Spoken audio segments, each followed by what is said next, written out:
Good morning students. I hope you are safe and healthy at home. Now we are going to study. आज हम page number 31 में व्याकरण परिचय में पाठ 8 सर्वनाम पढ़ेंगे।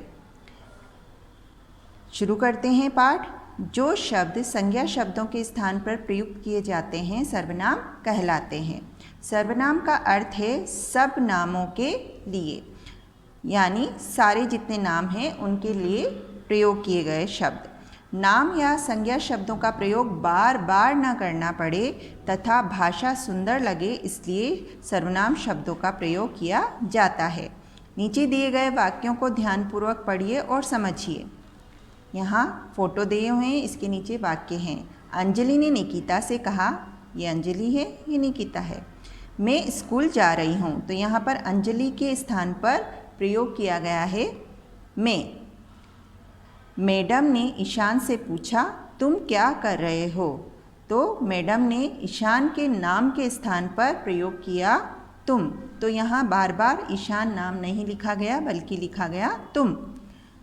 शिवानी ने अच्छा गीत गाया, वह एक गायिका है। यहाँ शिवानी के स्थान पर अगले वाक्य में प्रयोग किया गया है वह।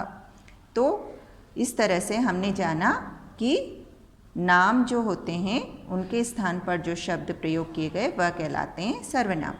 ऊपर दिए गए वाक्यों में अंजलि, ईशान और शिवानी के नाम के स्थान पर क्रमशः मैं, तुम और वह शब्दों का प्रयोग किया गया है।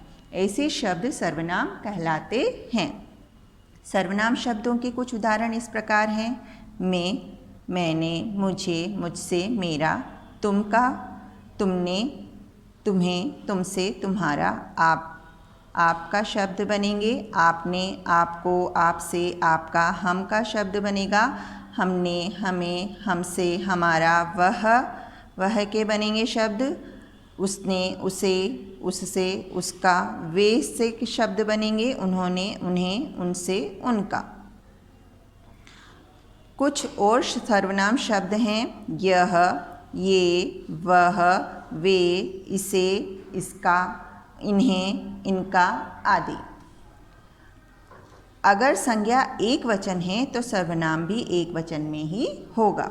बहुवचन संज्ञा शब्दों की जगह पर सर्वनाम भी बहुवचन रूप में ही आते हैं। जैसे मैं, एक वचन एक व्यक्ति के लिए है तो इसके लिए यह, और बहुवचन में ये। एक वचन में वह और वे, उसने और उन्होंने। इसी तरह से मैं एक वचन में है तो बहुवचन में हो जाएगा हम। एक वचन में उसे और बहुवचन में हो जाएंगे उन्हें। एक वचन में इसे और बहुवचन में हो जाएंगे इन्हें। पेज टर्न करेंगे आप, पेज नंबर 32।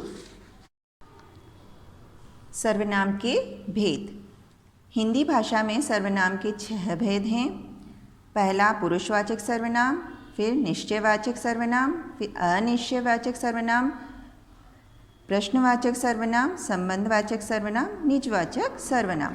पहला हम पुरुषवाचक सर्वनाम के बारे में जानेंगे। जो सर्वनाम शब्द बोलने वाले, सुनने वाले और अन्य व्यक्तियों के लिए प्रयोग किए जाते हैं वे पुरुषवाचक सर्वनाम कहलाते हैं। जैसे यहाँ 3 व्यक्ति हैं, ये बोल रहे हैं, ये सुन रहे हैं और ये अन्य व्यक्ति है, अन्य बच्चा है। तो बोलने वाला स्वयं के लिए बोलेगा मैंने अपना काम कर लिया है, और सुनने वाले के लिए बोलेगा तुम अपना काम कर चुके, और अन्य बच्चे के लिए बोलेगा वह अपना काम कर रहा है। इस प्रकार इसके 3 उपभेद हैं। किसके? पुरुषवाचक सर्वनाम के 3 उपभेद होते हैं।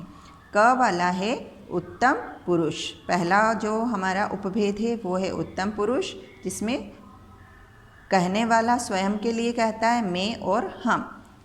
फिर है मध्यम पुरुष, जो सुनने वाले के लिए प्रयोग किया जाता है तू और तुम। फिर है अन्य पुरुष, जो अन्य व्यक्ति के लिए कहा जाता है वह है वह और वे।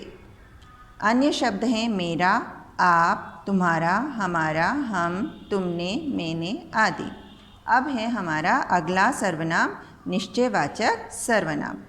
जिस सर्वनाम शब्द से किसी निश्चित व्यक्ति या वस्तु के बारे में पता चले वह निश्चयवाचक सर्वनाम कहलाता है।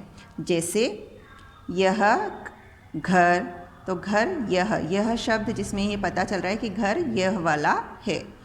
वह व्यक्ति, इसने, उसने आदि, ये शब्द निश्चित वस्तु या प्राणी की ओर संकेत करते हैं। अब है अनिश्चयवाचक सर्वनाम। निश्चयवाचक जिसमें हमें पक्का पता होता है कि ये किसकी है ना, या क्या है। इसी तरह से अनिश्चयवाचक जिसमें हमें पता नहीं होता। ऐसे सर्वनाम शब्द जो किसी निश्चित व्यक्ति या वस्तु की जानकारी नहीं देते वे अनिश्चयवाचक सर्वनाम कहलाते हैं। जैसे देखो कोई इधर आ रहा है। अब कोई शब्द से हमें ये नहीं पता चल रहा है कि किसके बारे में बात हो रही है, किसी आदमी के बारे में, बच्चे के बारे में, किसी महिला के बारे में या बुज़ुर्ग के बारे में हमें पता नहीं चल रहा है। अगला है दूध में कुछ पड़ा है। अब कुछ शब्द ऐसा है जिससे हमें यह नहीं पता चल रहा है कि दूध में क्या गिरा हुआ है, जैसे मक्खी गिर गई या तिनका गिर गया या कचरा गिर गया, तो यहाँ पर यह हुआ अनिश्चयवाचक सर्वनाम। अब है प्रश्नवाचक सर्वनाम।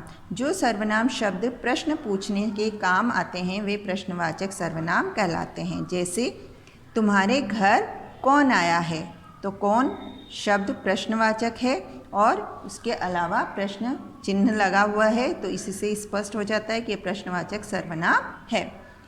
अगला है आपका आपको किससे बात करनी है, तो यहाँ किससे शब्द से और प्रश्नवाचक चिन्ह से प्रश्नवाचक सर्वनाम का बोध हो रहा है।